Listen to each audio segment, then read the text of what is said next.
अब बात आज की टॉप स्टोरी की करते हैं। टॉप स्टोरी में दाना तूफान की बात करेंगे, जहां लैंडफॉल के बाद अब कई जगहों पर तबाही की तस्वीरें सामने आ रही हैं।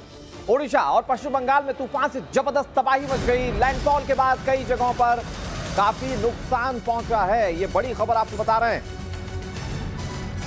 ओडिशा में आंधी की वजह से कई जगहों पर पेड़ गिर गए, कई जगहों पर रास्ते ब्लॉक हैं और स्थिति है कि 500 से ज्यादा ट्रेनों को रद्द करना पड़ा। भद्रक में समुद्र की ऊंची लहरें अभी भी उठ रही हैं। तेज हवाएं चली तो मूसलाधार बारिश लोगों की मुश्किलें और बढ़ा रही हैं।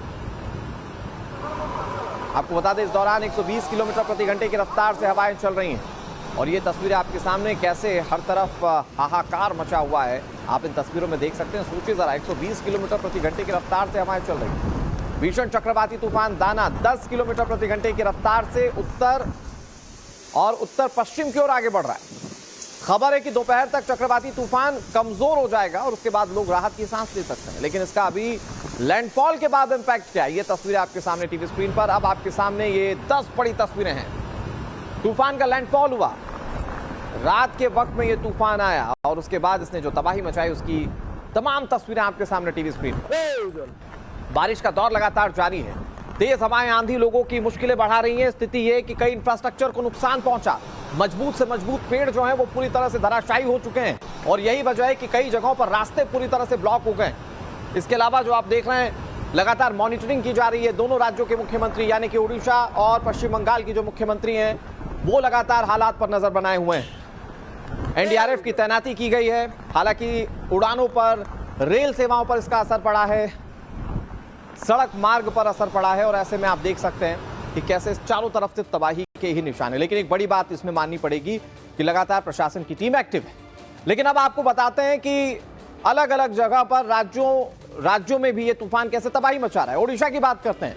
14 तटीय जिलों में तबाही इसने मचाई है, यानी कि ओडिशा में 14 तटीय ऐसे जिले हैं जहां पर जबरदस्त तबाही देखने को मिली है। कुल मिलाकर 7 राज्य ऐसे हैं जहां पर अलर्ट जारी किया गया है। ओडिशा के अंदर एनडीआरएफ की 20 टीमें तैनात हैं जो लोगों के लिए लगातार सहूलियतें पहुंचाने की कोशिश कर रही हैं। ओडिशा में डिजास्टर रैपिड फोर्स की 51 टीमें तैनात हैं। फायर ब्रिगेड की 178 टीमें ओडिशा के अंदर काम कर रही हैं ताकि लोगों को राहत मिल सके। लोगों के लिए 6000 शेल्टर होम्स बनाए गए हैं और इससे लोगों को जो निचले इलाकों में थे उनको निकालकर शेल्टर होम्स में पहुंचाया गया। पश्चिम बंगाल की बात करते हैं। यह भी वो ऐसा राज्य है जो सबसे ज्यादा इससे प्रभावित हुआ। इससे 8 तटीय जिलों में काफी ज्यादा नुकसान की खबर है। एनडीआरएफ की 17 टीमें यहां पर लगातार कार्यरत हैं, लगातार ये लोगों तक सहूलियतें पहुंचाने की कोशिश कर रही हैं। डिजास्टर मैनेजमेंट की 85 टीमें, ये स्टेट डिजास्टर मैनेजमेंट की टीमें जो 85 टीमें लगातार काम कर रही हैं।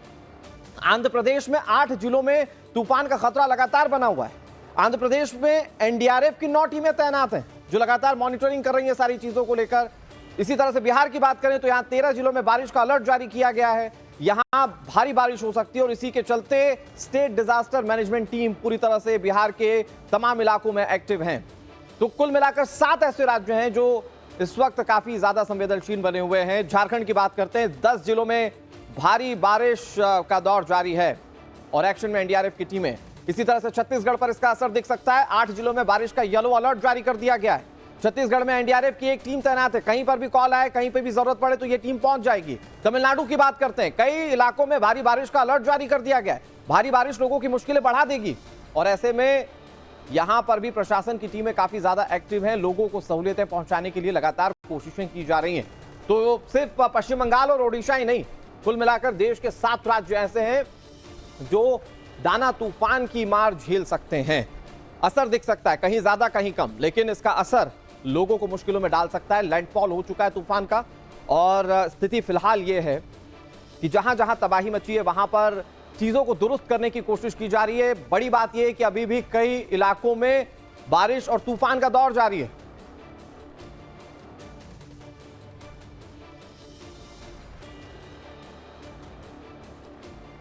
और पश्चिम बंगाल में भी अच्छी खासी तबाही देखने को मिली है। मुख्यमंत्री लगातार चीजों को मॉनिटरिंग कर रही हैं। हमारी सहयोगी पूजा मेहता ज्यादा जानकारी के साथ जुड़ गए। पूजा, क्या अभी तूफान को लेकर अपडेट है? कहा जा रहा है इसकी रफ्तार धीमी पड़ी है, तो क्या खतरा टल चुका है या अभी भी सावधान और सतर्क रहने की जरूरत है? प्रशासन का मोड ऑफ एक्शन क्या है?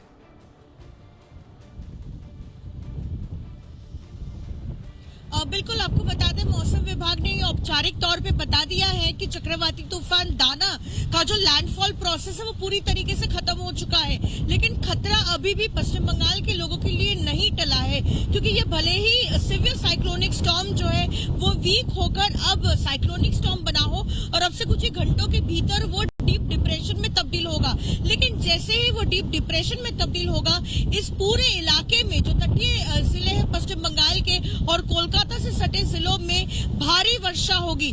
तो इस वजह से जो है वहां पे बाढ़ जैसे हालात हो सकते हैं। तो खतरा अभी भी पश्चिम बंगाल के लोगों के लिए नहीं टला है। और जहां तक अगर प्रिकॉशनरी मेजर्स की बात करें तो सरकार का जो है सिरदर्द न सिर्फ ये तूफान था, लेकिन तूफान के बाद अगर जो तबाही मचाएगा, जो बारिश आएगी, तेज बारिश होने वाली अगले कुछ दिनों तक, उसको भी लेकर जो है ये सिरदर्द बना हुआ है। क्योंकि आपको बता दें कि कई ऐसे इलाके हैं जहां पर जल जमाव की परिस्थिति हो सकती है, क्योंकि कोलकाता में सुबह से बारिश होना शुरू हो चुकी है और साथ ही ऐसे जो कोस्टल इलाके हैं east Midnapore, south 24 Parganas district, वहां पर भी सुबह से लगातार बारिश जो है और भी ज्यादा तेज हो रही है। तो ऐसे में सरकार को ये सुनिश्चित करना होगा कि तूफान के बाद भले ही उस पैमाने पर यहाँ पर कोई डेवस्टेशन ना हुआ हो, उस तरह से जो है कोई भी नुकसान ना पहुंचा हो जितना ओडिशा में हुआ है, लेकिन आफ्टर इफेक्ट वहां पर दिखाई देगा। और अभी तो चूंकि आप जैसा बता रही हैं पूजा की थोड़ा अभी खतरे को लेकर सावधान रहने की जरूरत है, तो ऐसे में वहां पर प्रशासन की टीमें एक्टिव हैं और उस पर लगातार हमारी भी नजर बनी हुई है। बहुत शुक्रिया पूजा आपका हमारे साथ जुड़ने के लिए और तमाम जानकारी देने के लिए। बात आज की टॉप स्टोरी की करते हैं। टॉप स्टोरी में दाना तूफान की बात करेंगे, जहां लैंडफॉल के बाद अब कई जगहों पर तबाही की तस्वीरें सामने आ रही हैं। ओडिशा और पश्चिम बंगाल में तूफान से जबरदस्त तबाही मच गई। लैंडफॉल के बाद कई जगहों पर काफी नुकसान पहुंचा है, ये बड़ी खबर आपको बता रहे हैं। ओडिशा में आंधी की वजह से कई जगहों पर पेड़ गिर गए, कई जगहों पर रास्ते ब्लॉक हैं और स्थिति है कि 500 से ज्यादा ट्रेनों को रद्द करना पड़ा। भद्रक में समुद्र की ऊंची लहरें अभी भी उठ रही हैं। तेज हवाएं चली तो मूसलाधार बारिश लोगों की मुश्किलें और बढ़ा रही हैं। आपको बता दें इस दौरान 120 किलोमीटर प्रति घंटे की रफ्तार से हवाएं चल रही हैं और ये तस्वीरें आपके सामने कैसे हर तरफ हाहाकार मचा हुआ है आप इन तस्वीरों में देख सकते हैं। सोचिए जरा, 120 किलोमीटर प्रति घंटे की रफ्तार से हवाएं चल रही हैं। भीषण चक्रवाती तूफान दाना 10 किलोमीटर प्रति घंटे की रफ्तार से उत्तर और उत्तर पश्चिम की ओर आगे बढ़ रहा है। खबर है कि दोपहर तक चक्रवाती तूफान कमजोर हो जाएगा और उसके बाद लोग राहत की सांस ले सकते हैं, लेकिन इसका अभी लैंडफॉल के बाद इंपैक्ट क्या है, ये तस्वीरें आपके सामने टीवी स्क्रीन पर। अब आपके सामने ये 10 बड़ी तस्वीरें हैं। तूफान का लैंडफॉल हुआ, रात के वक्त में ये तूफान आया और उसके बाद इसने जो तबाही मचाई उसकी तमाम तस्वीरें आपके सामने टीवी स्क्रीन पर। बारिश का दौर लगातार जारी है, तेज हवाएं आंधी लोगों की मुश्किलें बढ़ा रही हैं। स्थिति ये कि कई इंफ्रास्ट्रक्चर को नुकसान पहुंचा, मजबूत से मजबूत पेड़ जो हैं वो पूरी तरह से धराशायी हो चुके हैं और यही वजह है कि कई जगहों पर रास्ते पूरी तरह से ब्लॉक हो गए। इसके अलावा जो आप देख रहे हैं लगातार मॉनिटरिंग की जा रही है। दोनों राज्यों के मुख्यमंत्री यानी कि उड़ीसा और पश्चिम बंगाल की जो मुख्यमंत्री हैं वो लगातार हालात पर नजर बनाए हुए हैं। एनडीआरएफ की तैनाती की गई है। हालांकि उड़ानों पर, रेल सेवाओं पर इसका असर पड़ा है, सड़क मार्ग पर असर पड़ा है और ऐसे में आप देख सकते हैं कि कैसे चारों तरफ से तबाही के ही निशान है। लेकिन एक बड़ी बात इसमें माननी पड़ेगी कि लगातार प्रशासन की टीम एक्टिव है। लेकिन अब आपको बताते हैं कि अलग अलग जगह पर राज्यों में भी ये तूफान कैसे तबाही मचा रहा है। ओडिशा की बात करते हैं। 14 तटीय जिलों में तबाही इसने मचाई है, यानी कि ओडिशा में 14 तटीय ऐसे जिले हैं जहां पर जबरदस्त तबाही देखने को मिली है। कुल मिलाकर 7 राज्य ऐसे हैं जहां पर अलर्ट जारी किया गया है। ओडिशा के अंदर एनडीआरएफ की 20 टीमें तैनात हैं जो लोगों के लिए लगातार सहूलियतें पहुंचाने की कोशिश कर रही हैं। ओडिशा में डिजास्टर रैपिड फोर्स की 51 टीमें तैनात हैं। फायर ब्रिगेड की 178 टीमें ओडिशा के अंदर काम कर रही हैं ताकि लोगों को राहत मिल सके। लोगों के लिए 6000 शेल्टर होम्स बनाए गए हैं और इससे लोगों को जो निचले इलाकों में थे उनको निकालकर शेल्टर होम्स में पहुंचाया गया। पश्चिम बंगाल की बात करते हैं। यह भी वो ऐसा राज्य है जो सबसे ज्यादा इससे प्रभावित हुआ। इससे 8 तटीय जिलों में काफी ज्यादा नुकसान की खबर है। एनडीआरएफ की 17 टीमें यहां पर लगातार कार्यरत हैं, लगातार ये लोगों तक सहूलियतें पहुंचाने की कोशिश कर रही हैं। डिजास्टर मैनेजमेंट की 85 टीमें, ये स्टेट डिजास्टर मैनेजमेंट की टीमें जो 85 टीमें लगातार काम कर रही हैं। आंध्र प्रदेश में 8 जिलों में तूफान का खतरा लगातार बना हुआ है। आंध्र प्रदेश में एनडीआरएफ की 9 टीमें तैनात हैं जो लगातार मॉनिटरिंग कर रही हैं सारी चीजों को लेकर। इसी तरह से बिहार की बात करें तो यहां 13 जिलों में बारिश का अलर्ट जारी किया गया है। यहां भारी बारिश हो सकती है और इसी के चलते स्टेट डिजास्टर मैनेजमेंट टीम पूरी तरह से बिहार के तमाम इलाकों में एक्टिव हैं। तो कुल मिलाकर 7 ऐसे राज्य हैं जो इस वक्त काफी ज्यादा संवेदनशील बने हुए हैं। झारखंड की बात करते हैं, 10 जिलों में भारी बारिश का दौर जारी है और एक्शन में एनडीआरएफ की टीमें। इसी तरह से छत्तीसगढ़ पर इसका असर दिख सकता है। 8 जिलों में बारिश का येलो अलर्ट जारी कर दिया गया है। छत्तीसगढ़ में एनडीआरएफ की एक टीम तैनात है, कहीं पर भी कॉल आए, कहीं पर भी जरूरत पड़े तो ये टीम पहुंच जाएगी। तमिलनाडु की बात करते हैं, कई इलाकों में भारी बारिश का अलर्ट जारी कर दिया गया है। भारी बारिश लोगों की मुश्किलें बढ़ा देगी और ऐसे में यहां पर भी प्रशासन की टीमें काफी ज्यादा एक्टिव हैं। लोगों को सहूलियतें पहुंचाने के लिए लगातार कोशिशें की जा रही हैं। तो सिर्फ पश्चिम बंगाल और ओडिशा ही नहीं, कुल मिलाकर देश के 7 राज्य ऐसे हैं जो दाना तूफान की मार झेल सकते हैं। असर दिख सकता है, कहीं ज्यादा कहीं कम, लेकिन इसका असर लोगों को मुश्किलों में डाल सकता है। लैंडफॉल हो चुका है तूफान का और स्थिति फिलहाल यह है कि जहां जहां तबाही मची है वहां पर चीजों को दुरुस्त करने की कोशिश की जा रही है। बड़ी बात यह है कि अभी भी कई इलाकों में बारिश और तूफान का दौर जारी है।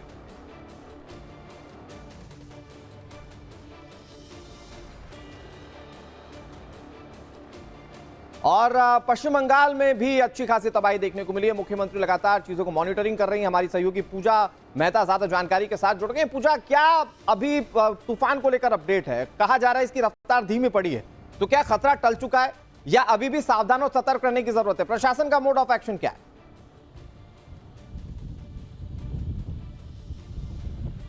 बिल्कुल, आपको बता दें, मौसम विभाग ने ये औपचारिक तौर पे बता दिया है कि चक्रवाती तूफान दाना का जो लैंडफॉल प्रोसेस है वो पूरी तरीके से खत्म हो चुका है। लेकिन खतरा अभी भी पश्चिम बंगाल के लोगों के लिए नहीं टला है, क्योंकि ये भले ही सिवियर साइक्लोनिक स्टॉर्म जो है वो वीक होकर अब साइक्लोनिक स्टॉर्म बना हो और अब से कुछ ही घंटों के भीतर वो डीप डिप्रेशन में तब्दील होगा। लेकिन जैसे ही वो डीप डिप्रेशन में तब्दील होगा, इस पूरे इलाके में जो तटीय जिले हैं पश्चिम बंगाल और कोलकाता से सटे जिलों में भारी वर्षा होगी। तो इस वजह से जो है वहां पे बाढ़ जैसे हालात हो सकते हैं। तो खतरा अभी भी पश्चिम बंगाल के लोगों के लिए नहीं टला है। और जहां तक अगर प्रिकॉशनरी मेजर्स की बात करें तो सरकार का जो है सिरदर्द न सिर्फ ये तूफान था, लेकिन तूफान के बाद अगर जो तबाही मचाएगा, जो बारिश आएगी, तेज बारिश होने वाली अगले कुछ दिनों तक, उसको भी लेकर जो है ये सिरदर्द बना हुआ है। क्योंकि आपको बता दें कि कई ऐसे इलाके हैं जहां पर जल जमाव की परिस्थिति हो सकती है, क्योंकि कोलकाता में सुबह से बारिश होना शुरू हो चुकी है। और साथ ही ऐसे जो कोस्टल इलाके हैं, east Midnapore, south 24 Parganas district, वहां पर भी सुबह से लगातार बारिश जो है और भी ज्यादा तेज हो रही है। तो ऐसे में सरकार को ये सुनिश्चित करना होगा कि तूफान के बाद भले ही उस पैमाने पर यहाँ पर कोई डेवस्टेशन ना हुआ हो, उस तरह से जो है कोई भी नुकसान ना पहुंचा हो जितना ओडिशा में हुआ है, लेकिन आफ्टर इफेक्ट वहां पर दिखाई देगा। और अभी तो चूंकि आप जैसा बता रही हैं पूजा की थोड़ा अभी खतरे को लेकर सावधान रहने की जरूरत है, तो ऐसे में वहां पर प्रशासन की टीमें एक्टिव हैं और उस पर लगातार हमारी भी नजर बनी हुई है। बहुत शुक्रिया पूजा आपका हमारे साथ जुड़ने के लिए और तमाम जानकारी देने के लिए।